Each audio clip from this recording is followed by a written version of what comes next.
Welcome to the Intern Whisperer. The show is all about the future of work and innovation. Today's Intern Whisperer tip of the week is Dr. Gary Chapman. He wrote this great book called The 5 Languages of Appreciation in the Workplace. And each week I've been sharing a tip. We are on tip number 3, and that people like to receive gifts. That's one of the ways that they know they are appreciated. So remember, it isn't about the amount that you spend. It is just the fact that you remembered to get a gift. And sometimes that can be a sticker. Sometimes it can be a cool pin. It might be a really cool beanie hat. I don't know. Anyway, so we are going to be introducing our guest. It is Kevin Millar, who is the Senior VP of Creative and Medical Science with Invivo, a Red Nucleus company. So we're going to learn more about that. And Matt, our show is all about. Kick us off. So today, our show is all about education, innovation, and the future of industries and jobs. Even or the odd questions? I have the even ones. All right. So go ahead, Kevin. Tell us all about yourself. 5 words only. This is a trick.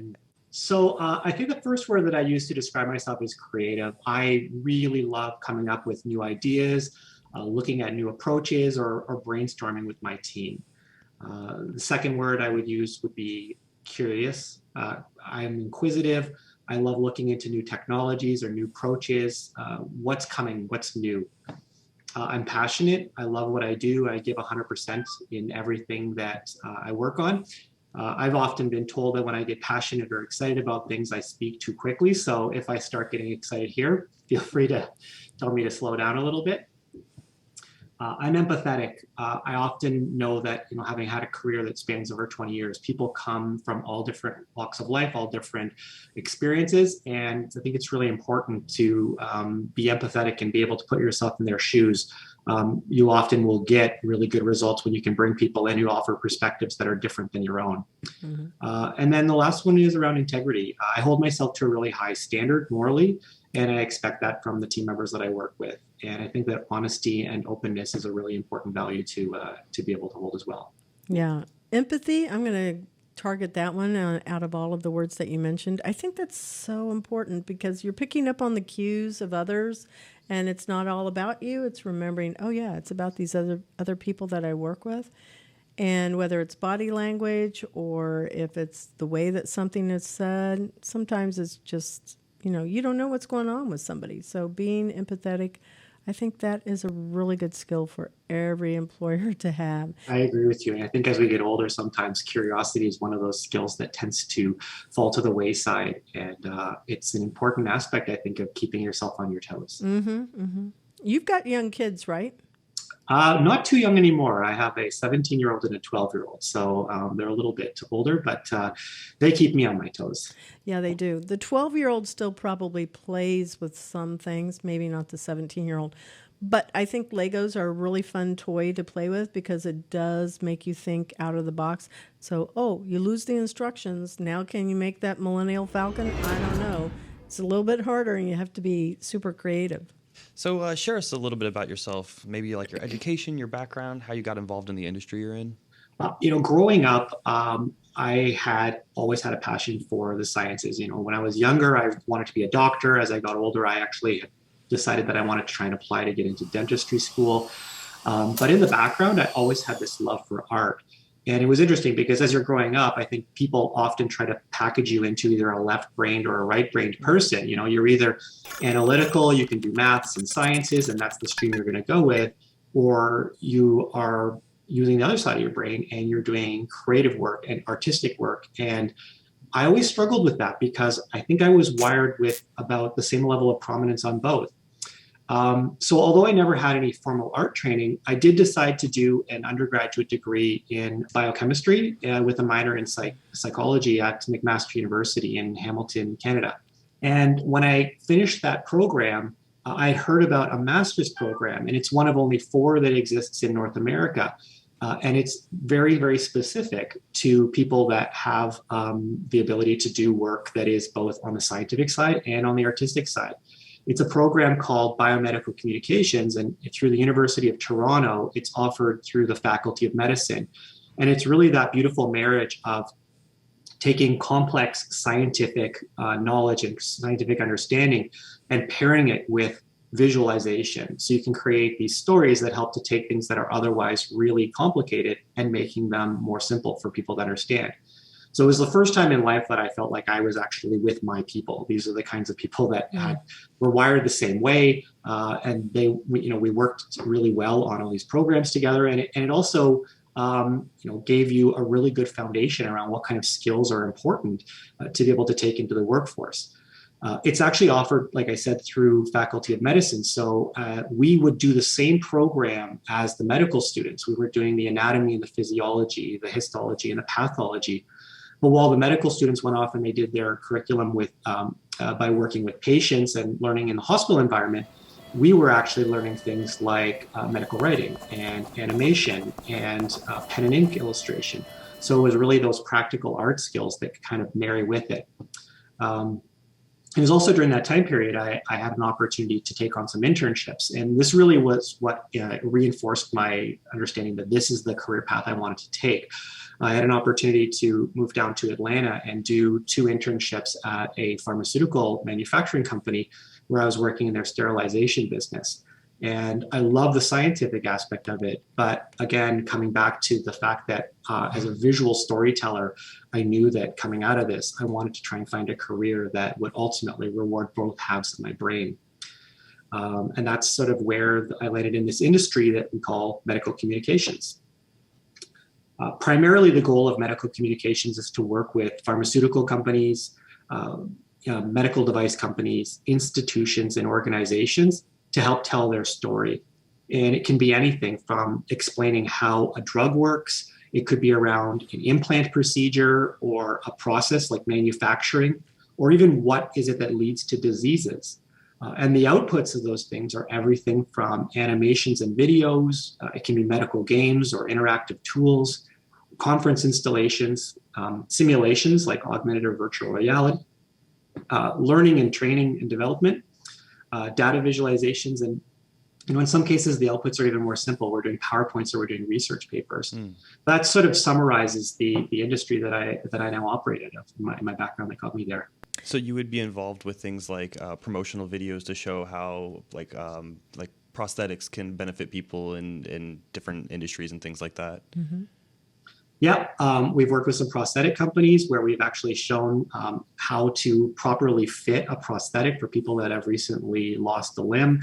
We work with medical device companies to show how physicians or who are surgeons would ultimately implant that device. And we've worked with patients to learn about how to properly take their medication and what to expect when they're on their medication. It's actually, although it's a very much a niche field, there's so many challenges within this space that need to be solved. So you said something while you were sharing that example, a number of examples. And so something came into my mind. It's not on my list here, but I'm pretty sure you can answer it. Is I know that many times when I go to a pharmacist or a doctor's office, they'll say, hey, tell us all of the medications that you're taking. And I'm wondering, does your services, does it include like, oh, well, you're taking these 3 medications. Now there's going to be a conflict with this one. And then the person that's learning through your platform, they can go, oops, this was bad. We just killed our patient. Or, oops, we just got this, horrible rash all over. Can you even replicate those? Because I think that's a lot of knowledge for somebody to know as to these medications will all work together, these don't, and that would probably help reduce, I would think, some potential lawsuits in hospitals if people could replicate that kind of knowledge. Yeah, we don't tend to target the patients for that kind of stuff. What we often do is we'll create tools that are educational for physicians. Mm-hmm. And in a lot of instances, those tools talk about, what are some of the things they need to be aware of when they are prescribing or using these drugs or this class of drugs, and what are the types of what are the appropriate questions that they should be asking their patients around other medications they're taking, so that they make sure they do get that information and they don't put people on medications that would ultimately interact poorly. But we don't develop patient tools for that kind of stuff. We tend to stay, when it comes to anything that requires medical decisions, we tend to provide physicians with information that allow them to still make those ultimate decisions. I think it's important that the physician still stays at the center of all that decision making. Yeah. Many times going to a pharmacist or a physician's assistant, I am so impressed with the amount of knowledge they have. Yes, you can take this medication with this, because I take Allegra 24/7. You know, it's one of those for allergies. And I said, well, what else can I use? Because it's 24 hours, but you know what? It starts, dying on me around 8 o'clock in the evening, because I take it at 8 o'clock. I can't double up. So what can I do? And I like being able to ask the pharmacist, or in this case, the doctor's office. And to me, that's like so much knowledge. I cannot imagine having that responsibility. I'm sure doctors have to do that. I know nurses do, along with pharmacists, but that's just so much knowledge. I'm amazed at how brilliant they are. It's just a comment. It's not really like a question, but I thought, if there was a game that somebody could, help them know, yeah, these 3 medications, good, this one, bad. And, kind of a quiz thing.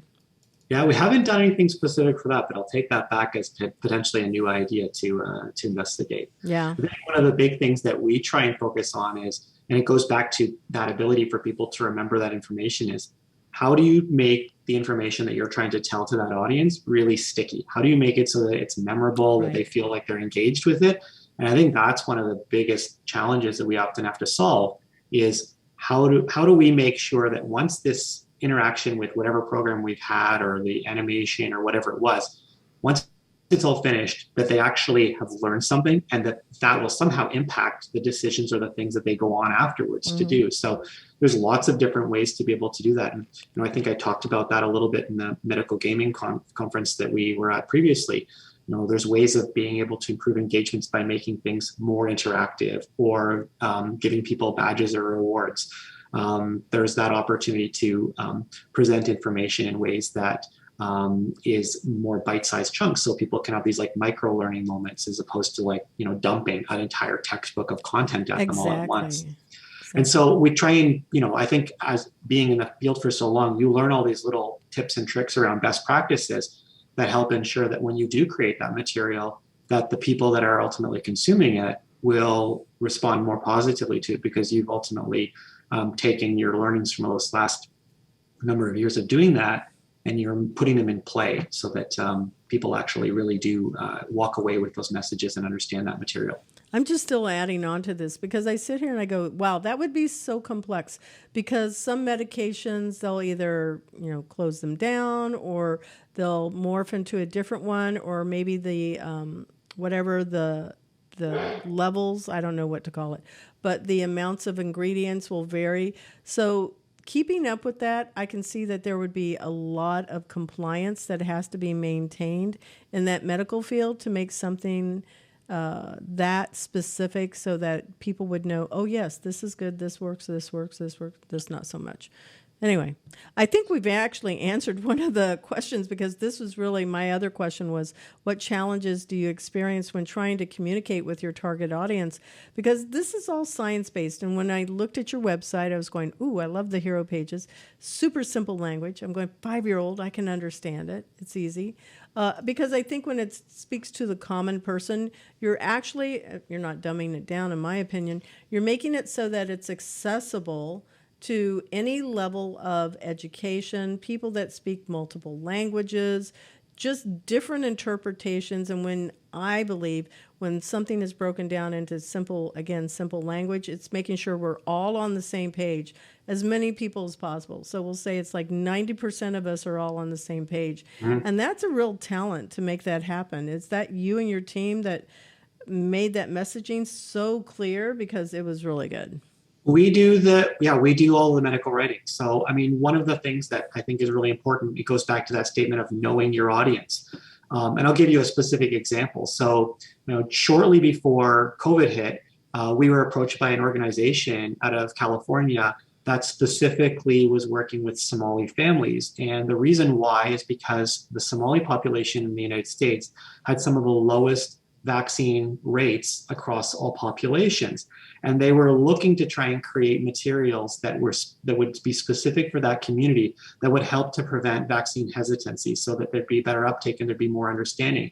And one of the first things we did for that project is we actually did interviews with people that were perceived as being important within that community, like some of the religious leaders and some of the people that were in different positions within that community that could ultimately share their experiences.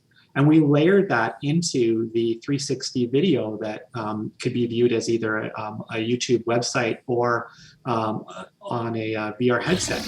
And by layering in all of those things that were community and culturally based, it meant that there was a higher degree of receptivity because they were seeing something that reflected who they were, and it was speaking in a tone of voice that reflected who they were. And so the end result of that was a program that was specifically designed for that audience. And so when you talk about what are the challenges, I think the key is you really do have to understand who that audience is. And when you make these programs, making sure that it matches that demographic, that population, that ethnic group, the level of education these people have. You want to speak to them at a level that resonates with them. Yeah, if you create something that's for patients and it's really, really simplified, but you're giving it to a person who's a specialist in rare diseases, they're going to turn it off after a few minutes because you're too simple for them. You need to create something that's actually going to work with that audience. Yeah, it reminds me of what you were just sharing is how people have interpreted COVID. You know, you'll see it as on the political spectrum, Republican versus Democrat. Okay, yes, we are going to do the shot. No, we are not going to do the shot. And usually Republicans will say, no, it's my right not to do this. And I'm just saying as a generalization, it's not. This is the way it is between those different viewpoints. But today I saw a headline, because you also mentioned something else there. There was a pastor, didn't say his name, that died of COVID because he was going anti-vaccine, no, don't do it, and then he died. And then the other next headline was there's a husband and wife. They just had a baby. She died, the baby died, and then he died 2 weeks later, and they left 4 kids, all under the age of like 7. And I just went, oh my God.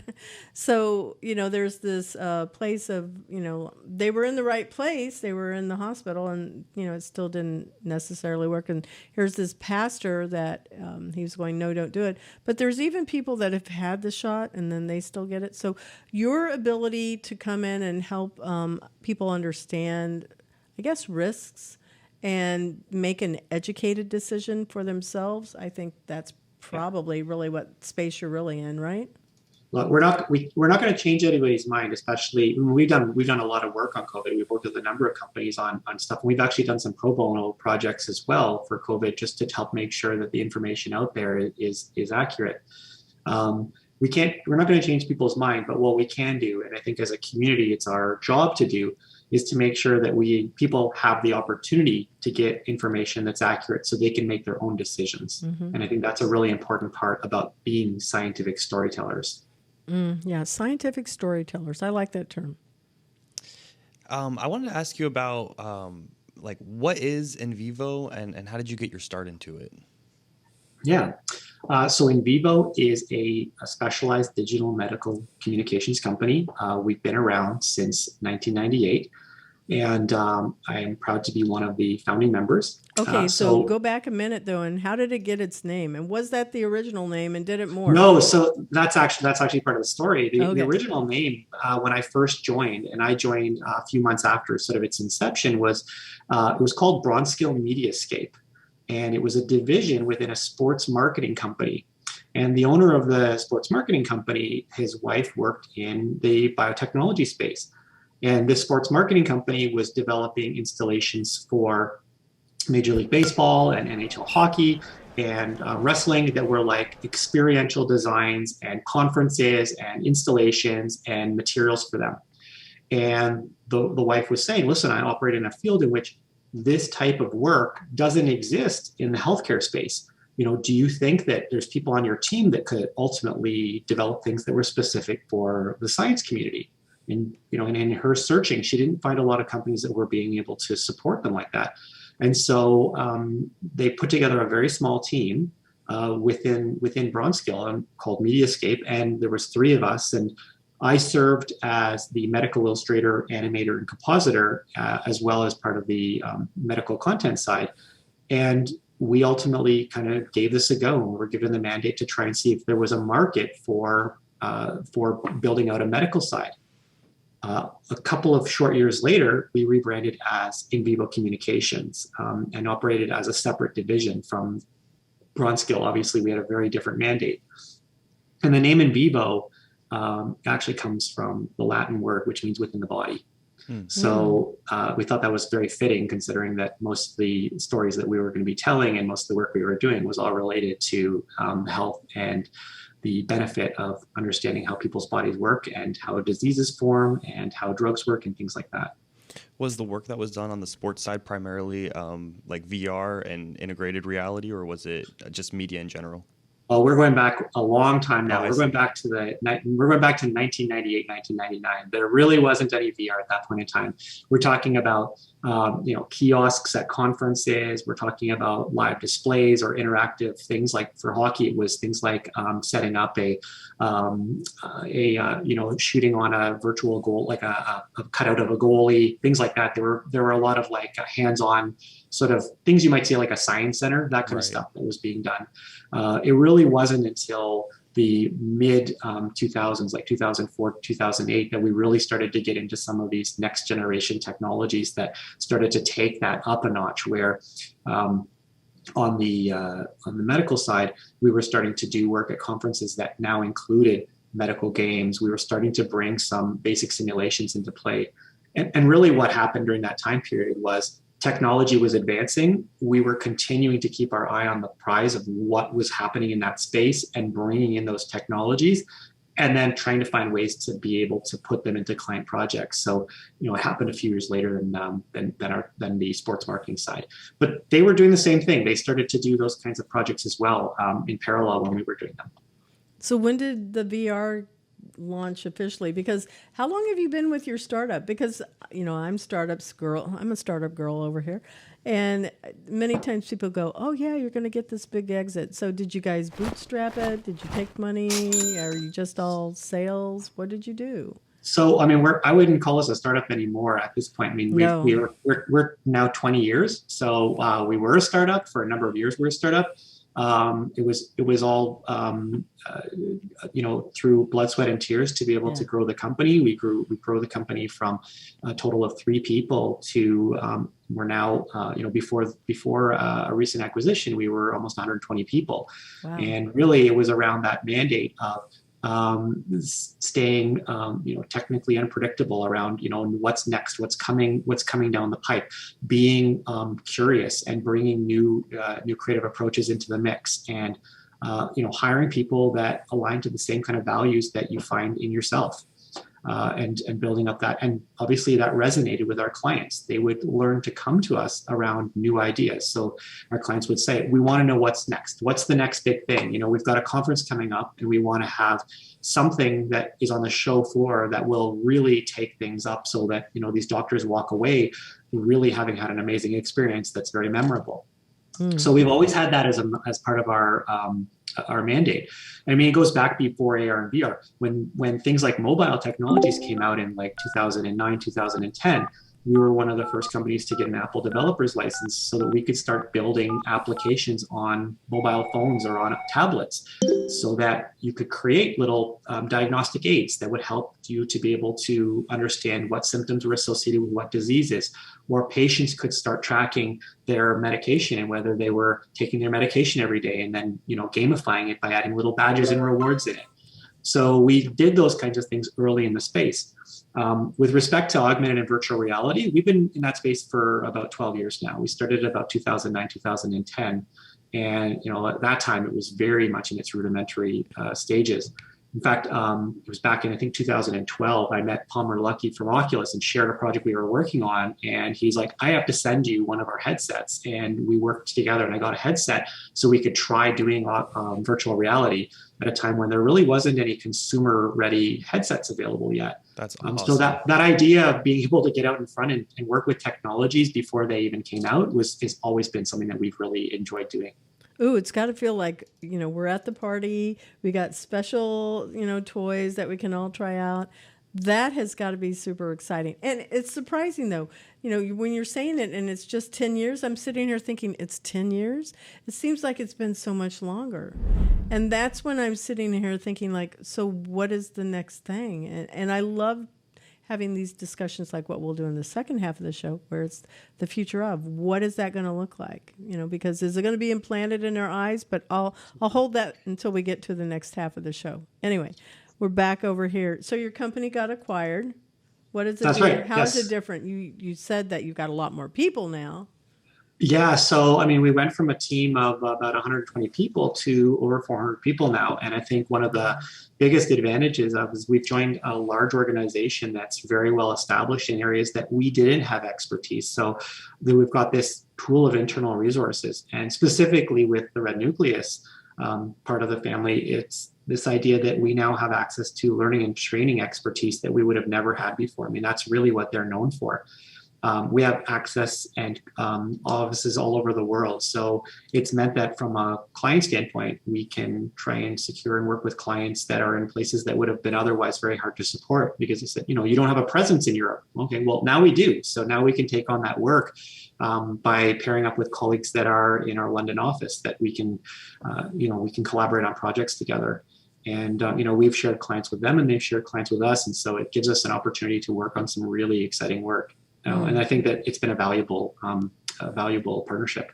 So where is Red Nucleus? Is it in the U.S.? Is it in Canada? Yep. Is it somewhere else? Yeah, it's based in in Pennsylvania. It's in the Philadelphia area. Okay, so where are you? I'm in Toronto, Canada. Oh, yeah, that's right. You said that. Well, I know we had that as another conversation, but Yes.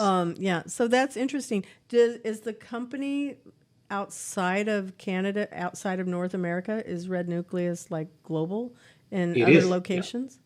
Yeah. Yes, we have offices in London and in Stockholm, in India, in Japan, and in Australia. Mm-hmm.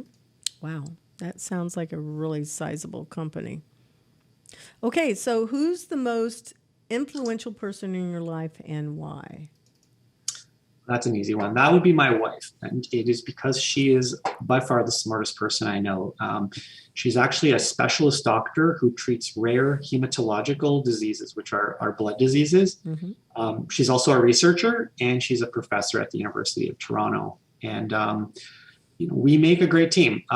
Every decision that we make is shared and she helps me to recalibrate and helps me to put things in perspective. And I would argue that I do the same for her. So I think that, it's always nice to have that person in your corner who helps to give you perspective on things. And, for that reason, I think that she fills that role very well. Okay, so we need to give her a shout out. What's her name? Her name's Katerina Pavensky. Okay, so Katerina. You just got a little shout out. That's awesome. You guys are like the dynamic duo. Yeah, they're the power couple. Seriously, yeah. Yeah, they're definitely doing that thing there. Because I think that what you bring to the table, obviously, is like just the everyday perspective. Because she can see it from a totally different place, having gone through medical school and working with patients. That's very, very from the clinical view. But, the marketing of something, it's, not everybody's wired that way. Yeah, it's interesting because our worlds overlap in a number of instances. And there's been conferences where she's attending as a physician and I'm attending because I'm supporting our clients at booths that are there. And opportunities where I'm working on with clients that are based on products that she might be using or research that she's actually involved with. So it's pretty interesting just to have those two worlds married sometimes. Oh, yeah. Do you think that one of your kids is going to choose a path or that they're going to follow either her or you? The 17-year-old, does he have any vision as to where he wants to go?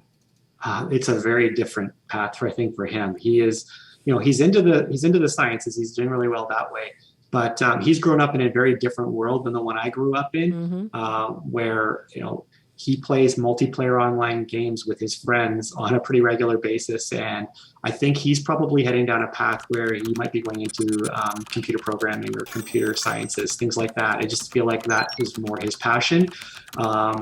He's taken a computer programming course and he was like, this was, it was both fun and he said it was very easy. So obviously he's pre-wired to be able to do that kind of work. So I don't know that he's kind of heading down that biological path. And then my daughter is very different than that. She's much more liberal arts. She's very much into drama and singing and things like that. So it's I think everybody's kids are very different individuals, and They are. our goal is to support them in those endeavors. Generally oppose the parents too. You know what I mean? Yes. My parents are very Maybe. blue collar, and I just went the complete opposite direction. So Well, I think that was interesting is originally when you first started, Kevin, with the company, you said that you were doing videos and that you were a designer and everything. So there's this place where, yeah, that is where your daughter is too, because that's all in that creative space. But you've also gone into, now you do serious games, which is all about learning. And I think that that's an influence on your son also, because yeah, it's games, but games can be used for entertainment. They can also be used to learn. So Absolutely, yeah. I mean, we as a company, we are a technology company. I mean, we have a technology team that works with HTML5 and Unity or iOS development. So it is a technology company, and I think you can't operate in this space and build these kinds of programs unless you have at least some knowledge in that area as well. So. yeah, I love his office. I really want that office. It looks like a beautiful green screen. Just for those viewers of our show, if you're on YouTube or on Facebook, but definitely check out Kevin's office because it's worth the replication. Like you should make that a green screen and say, "Hey, free download," whatever. All right. Maybe just for you. Okay, thanks. I would like it. So we're back to you here. Next question. So I was just wondering what you were most proud of. I think it's a combination of my professional and my personal accomplishments in life. I think that, when I set aspirations for myself when I was finishing school and where I wanted to be in life. And I look back at, I'm blessed to have a happy and healthy family. I'm also blessed that I have a job that I can come to and feel excited about every day. We're doing work that's meaningful. I honestly believe that the work we do is helps to improve health and helps educate people and provide opportunities for people to learn about things that might otherwise be really challenging.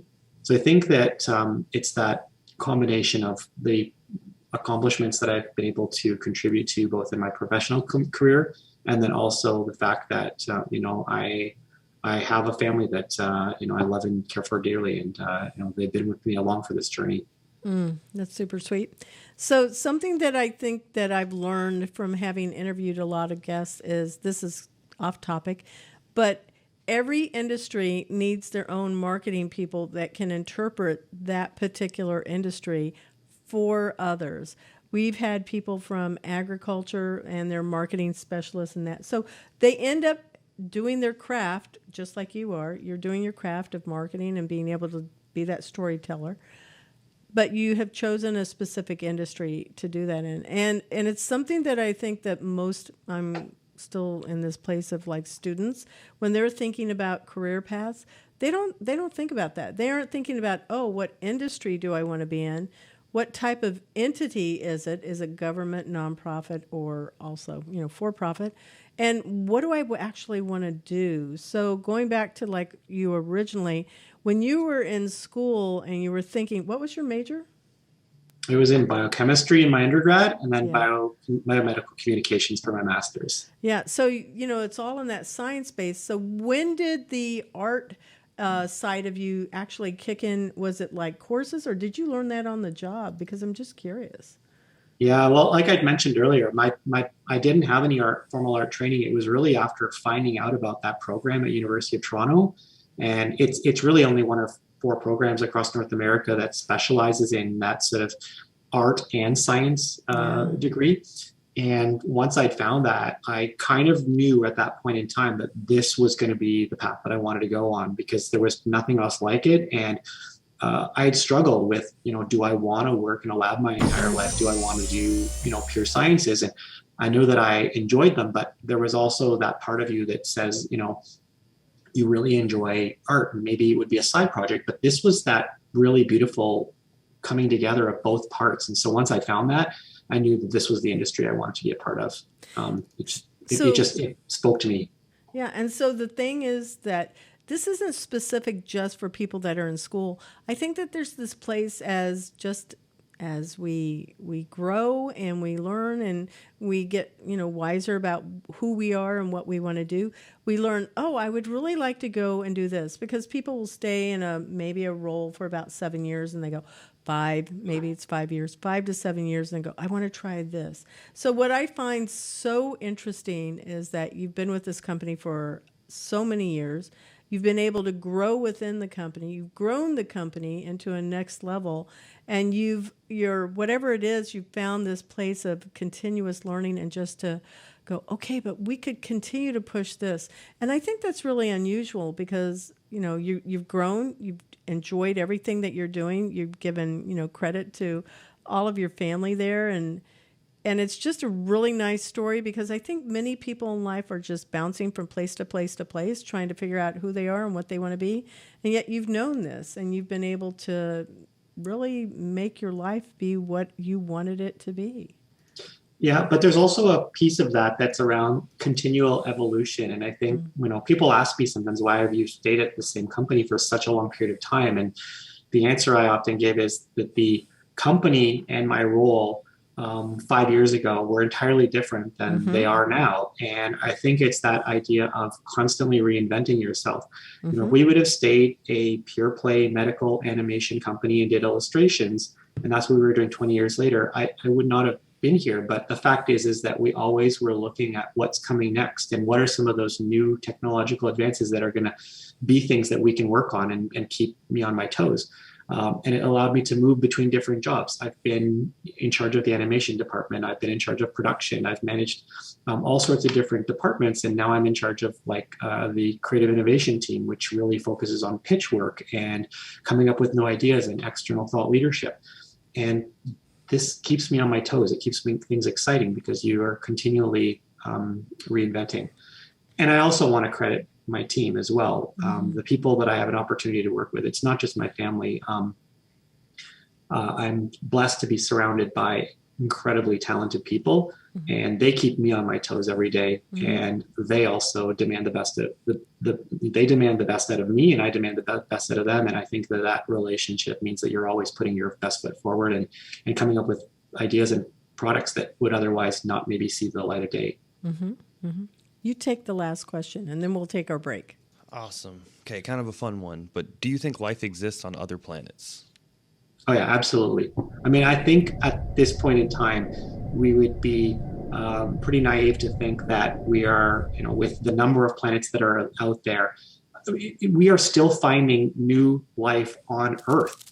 They're still finding new species that exist on Earth. So to think that we're all that there is in the universe would be very short-sighted. I think it's just a matter of time before at some point we realize that we are merely a speck in this massive universe, and that there's a lot more out there that we do not know. So do you think it's going to be like Men in Black, and it's really, what is his name, the basketball player, Rodney, what's his name? I don't know. Yeah, in Men in Black, they said, he always had the colored hair. Anyway. Oh, Dennis Rodman. Dennis Rodman, yeah. Dennis Rodman is for sure an alien. Yeah, Dennis Rodman. They say, Rodman, he's definitely from this planet. I sit there and I think, I bet they're really living right here among us, and we just don't even recognize it. Do you think we've been contacted, or do you think they've attempted to make contact with us? Or they're already here. Or is Roswell a real thing? How do you feel about all that? I imagine there's probably some truth to all of these things. I think, I think it's sometimes fun to let your imagination do the running. Yeah. I think that's what makes, science fiction movies so entertaining, is the fact that there's always a little bit of truth buried into all these things. And it gives you as an individual the ability to kind of let your imagination stretch as far as it will go. I agree. So we're going to take just a few minutes to acknowledge our sponsor, and we'll be right back. The Intern Whisperer is brought to you by Cat 5 Studios, who help you create games and videos for your training and marketing needs that are out of this world. Visit Cat 5 Studios for more information to learn how Cat 5 Studios can help your business. Thank you, Cat 5 Studios. And we're back. This part of our show is about the future of jobs and industries in 2030. Okay, so what do you predict the future of your industry, since you're obviously in healthcare? And we've got COVID, so let's just say it's going to be continuing. You've got a good industry to be in. What do you think the industry and the jobs will be like in 2030? personally, I think that there's going to be even more automations and probably robots that will do some care in the hospital. Since we've been struggling with workers in a hospital, I can definitely see, oh, well, this is probably going to ramp up. But automations, robots, I see that happening. What do you think? Yeah, I guess, I mean, my perspective is going to be more around communication. How do we interact, and how do we to get the information to the people that they need? And I think that has got a very bright future.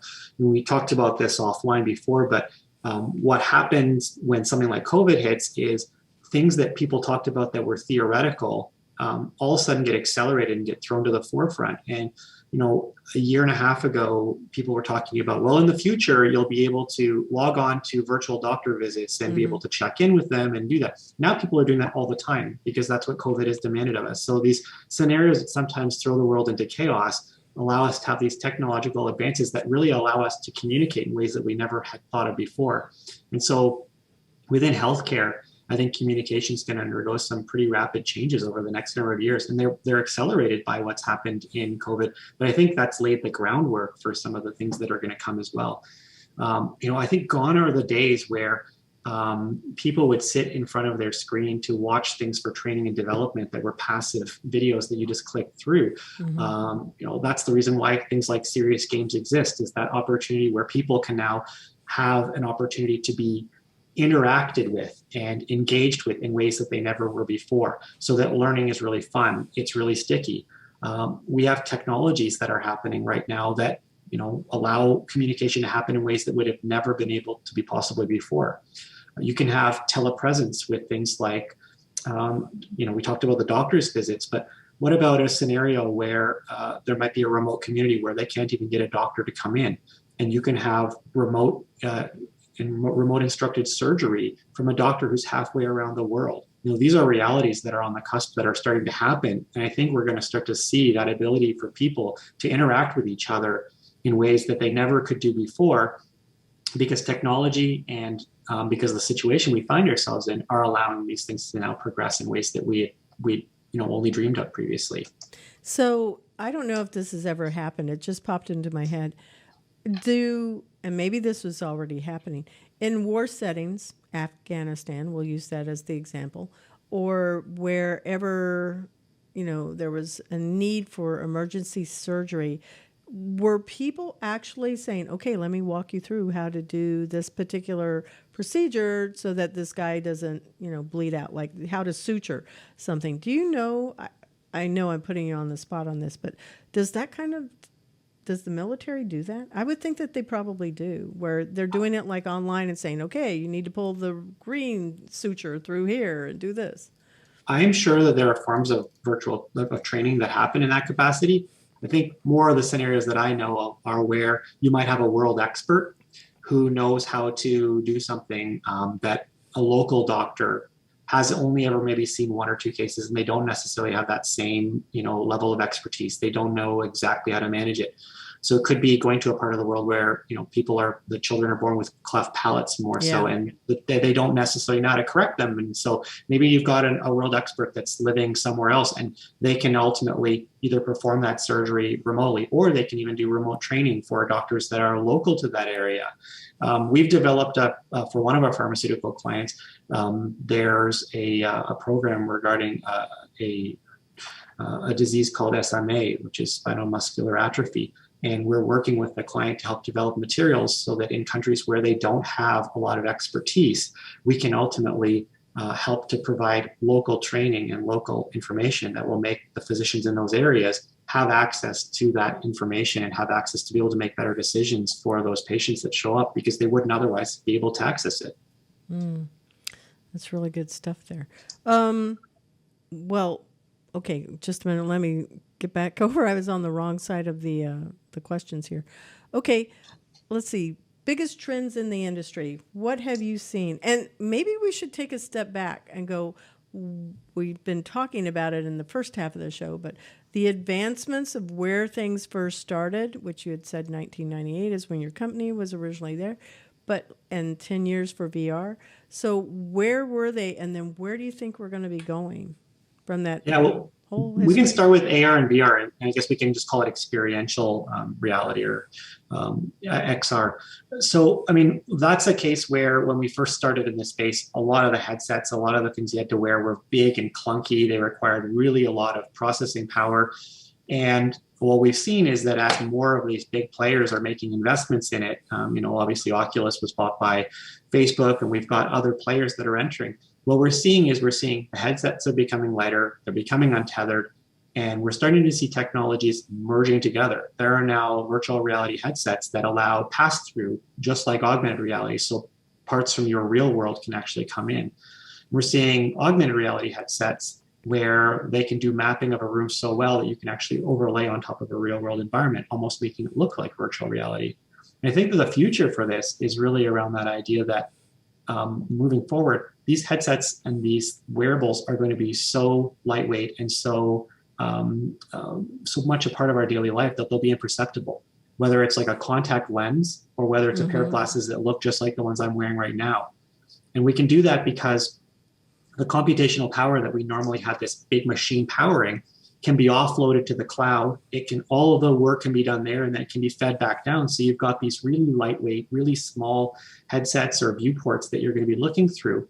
And we're going to be having people, just like you put your watch on in the morning, you're going to be putting on something or having something implanted, and it'll be a part of your daily life. It'll almost be like wearing your seatbelt. You'll just know to do it every day, and it will provide us with that extra level of information that gives us an opportunity to have these experiences that are not a part of the real world, but they make our lives better, and it ultimately helps to service us. I've been at events at conferences where they had Google Cardboard, and you would put your phone into this cardboard device, and it was still doing the same thing as an Oculus, where you could see augmented or virtual reality through your phone.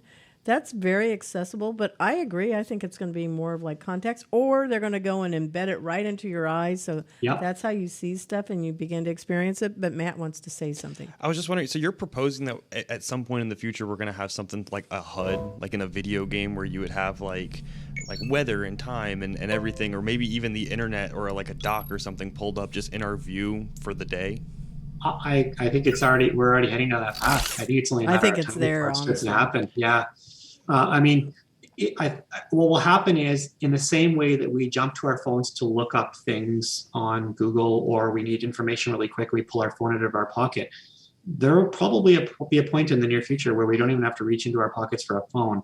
Our phone will just be activated by a keyword that we say, and it will be displayed whatever that information is right in front of us. It'll be so ingrained in what we do. You won't need anything peripheral to be able to do it. And I think that's probably where we're going to go. And when people have information at their fingertips that quickly, just think about how that will speed up things like diagnosis or information that patients might need. So from a healthcare perspective, it could be really transformational around being able to get information to people so quickly. And I remember a few years ago, Google Glass was trying to do things like that, and it just kind of still around. Dissolved. Really, they're still doing work with still that? Around. Yep. That's awesome. Yeah. What I think will end up happening is everybody's been testing it with our phones, going, okay, let's do Apple Health, let's do all of these things, and in reality, I know that everything that we do is tracked by the phones. If you pay attention when you're driving, count how many cameras you see outside, whether it's in your building, outside of the buildings, and at every intersection where you are. Everything is always being watched, and we are being watched and listened to through our phone. At some point in time, just like animals are chipped, we're going to get chipped. And then I believe that's how all of that stuff will begin to happen. And I think science fiction movies are very good predictors as to what can happen or what may very well happen. So The Matrix, plugging it back into the back of our head. Yep. Do I believe that? Yes, I do. So I feel like we're going to be embedded at some point in time with things. Yeah, and we're already. I mean, the Apple Watch can track some of the biometric data that you're giving off. Like if you want to know your heart rate or your pulse, things like that. Mm-hmm. I think we're already starting to see that. So to expect that, maybe as a diabetic in the near future, you've got something that very quickly can measure your blood glucose levels and give you an idea of whether you're heading towards a hypoglycemic event, would be not unrealistic expectation. Or having scenarios where something that would be a predictor for an upcoming heart attack. and your whatever it is, whether it's embedded or whether it's something that you're wearing, tells you that these things are happening, which it can predict might be the early signs of something like a heart attack happening. It warns you about them, so you can go and get help sooner than later, right? That's awesome. Yeah, That's so cool. it is and it isn't. So there's this place in humanity that we need to always remember. Yes, there's a place for all of these great advancements, but it's also about humans connecting with humans. And that goes back to what you said at the very beginning, Kevin, empathy. And remembering that there are things that machines can't do, and they, maybe a machine, yes, I'm sure it can be programmed to detect signals as to, oh, she's not feeling well. Oh, this and this and this. And it can sound like empathy, but at the end of the day, it's still really not. So I believe that we need to be very proactive in our approach of remembering we're built and made for relationships. And so we need to have that human interaction first, and then look at how the future of anything, future of work, Internet of Things, everything that we're talking about, how does that complement what we're wanting to do in life and be used for good instead of it can go left field. So and don't get me wrong, I think at the end of everything we do, the tools should be a way of informing you so that a human can make that final decision. I still feel, all the things we do right now, they're not to tell a doctor how to do their job. They're to provide information so that a doctor can make a more informed decision. And I think that's got to be at the core of everything moving forward. If we remove the human element, it was Skynet, and we've seen how that ends. Yeah, because, if we have autonomous cars, they can drive, they can do all of that. At the end of the day, you better know how to drive a car because, a chip can go bad. Somebody can mess with whatever the programming is. Things happen. And you still need to know how to parallel park or be able to navigate traffic. You still need to understand how to use a map. I maintain that the grid will go down at some point in time. And the ability to do something without a computer and without a phone is going to be very, very valuable. Change a tire or read a map, know what a map is, read a map, those things. Yeah. Anyway, robots. I just like to throw robots out there. We have a game on Steam, and we have robots in it. I don't know. What do you like about robots? What do I like about robots? Or don't like, whatever, I don't know. It's not what you do, but, No, it's not what I do. We don't operate in that space, but I got to say, I'm a big science fiction geek. I love, I love the possibility of, having robots as a part of our lives and the ability to have them as companions that can fulfill tasks that would otherwise be mundane that people don't want to do and bringing them into, the world. A lot of the science fiction movies obviously touch on that, and then they go into how everything goes wrong. So there's always that element of fear around, creating a world in which these robots ultimately decide they no longer want to serve their human masters. No, it's something that I look for when I go to look at science fiction movies as well. I love robot movies. And it's not a new concept, but one that I always found really interesting was like in iRobot, for instance, with that decision making, that empathy that you touched on, where it's the adult man has a higher probability of survival rate, so we're going to go and choose and save him over the kid, even though Will Smith wanted, the kid to be saved over the robot, and that's where that whole comes from. And those are some of the issues that we're looking at and kind of dealing with now with self-driving cars and autonomous cars, where it's if a deer jumps in the street and it veers off the road and now you're going to a crowd of people, where is your car going to go from there? Mm-hmm. Well, that's why I keep saying that, at the end of the day, I think we have to rely on that element that's very hard to replace, which is that empathy and that understanding that a human making decision brings to that decision. Right and wrong. Elements that sometimes a computer can never understand or can't do. And so there's elements that are weighing into that I think is really important. That's why humans are ultimately the end decision makers. When I was designing, I watched this show. It was on Netflix, and it's called Coded Bias. And they were talking about how bias is actually inadvertently built into code, and it is determining factors like your credit, who gets credit, who doesn't, job opportunities. It was just all the way across the board, and we think that we're doing something well with machine learning and creating that. And I went, okay, when I was looking at creating the algorithm that I use to match, people to each other, I said, yeah, there's a lot more complexity to that than what people think. And I went to truly remove bias. You have to approach it in a very different perspective. Obviously, I'm not going to talk about it because we're on the air, and that's that proprietary stuff. But there is this, it was a really good documentary. I highly recommend it. I asked the ladies that were in it, I said, can I interview you? Can I have you on my podcast? I really want them because it was awesome. Interesting. Yeah, I haven't heard back from them, but I'm still going to ask. Anyway, I think that the whole thing that we do always need to remember is, you can program to a certain extent. Just like you're saying, Kevin, there's only going to be humans interact and they intersect and they help make those things happen. And so it's always about realizing we have huge power. What was that Spider-Man? With great power comes great responsibility. Yeah, there we go. With great power, yes. That we have all of these great responsibilities. Yeah, super good. So this is a big industry here. $366.5 million in revenue in 2020. That was last year in just the surgical simulation market. And so I had read, it said that the growth for the next year would be, 16.9%. And that's still a lot of money. And so when I'm doing the math and I'm thinking in my head in 2030, and so we'll just say it's like 10% growth, we're looking at, in 9 years, we should see a lot more growth. I sit here and I go, okay, it could be 9 times, 10 times, this 366.5 million is what it could be, but stuff happens in 9 years. And so what we think virtual reality looks like now, just like we've been talking on the show, it can totally change into something different. So virtual reality, I like Star Trek and Star Wars. Star Trek, I sit here and go, ooh, beam me up, Scotty. We'll go that way. I think that some of that will happen also in that space. And to me, that's not simulation, but is it? Can it be? Yes. I'm not sure. Thoughts? I think it sounds like I'm all over the place, but I really am not. So I hope you're following my train of thought.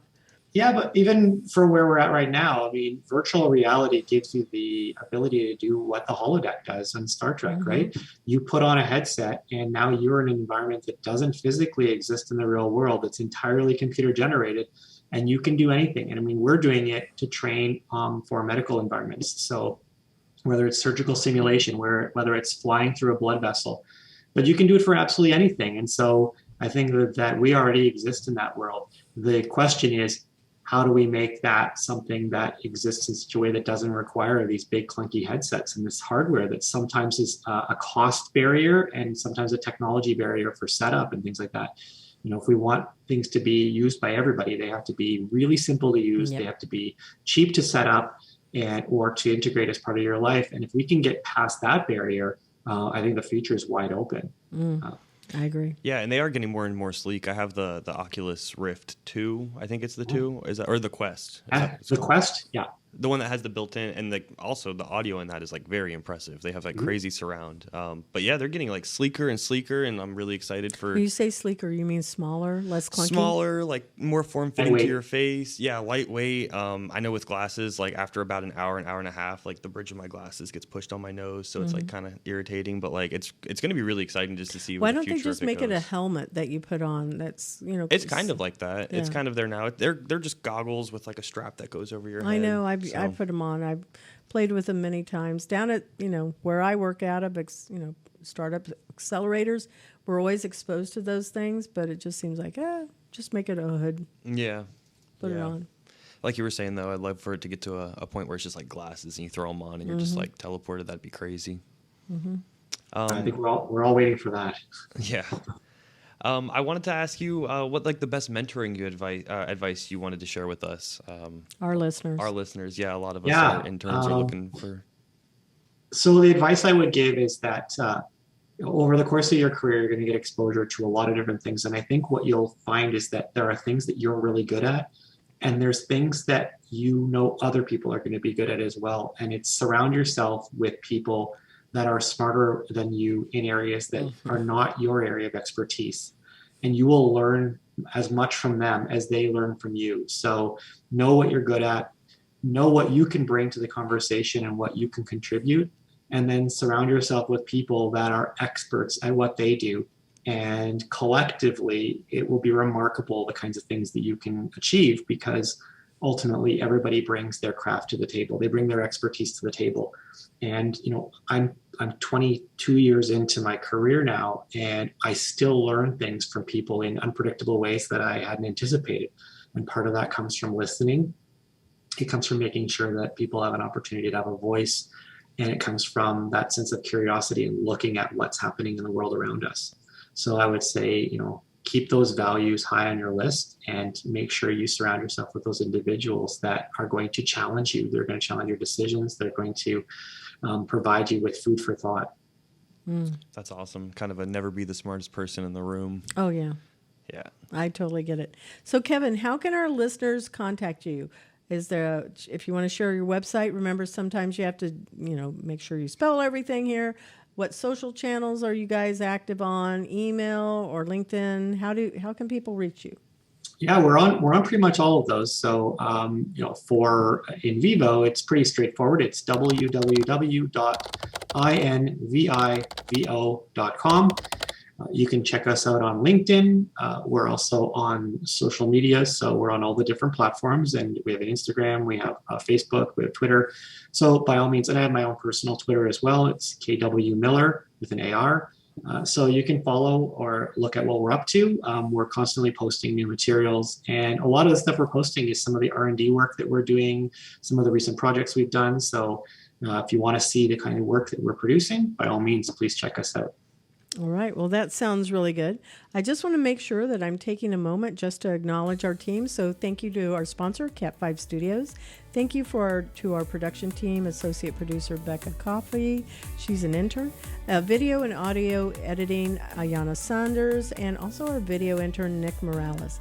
Sound and music by Dave Francis, Matt Miller, who is in the show here with us, and Miguel Centra. Employers visit Intern Pursuit at www.internpursuit.tech to learn how you can get a match to amazing talent and be recognized as an employer for change.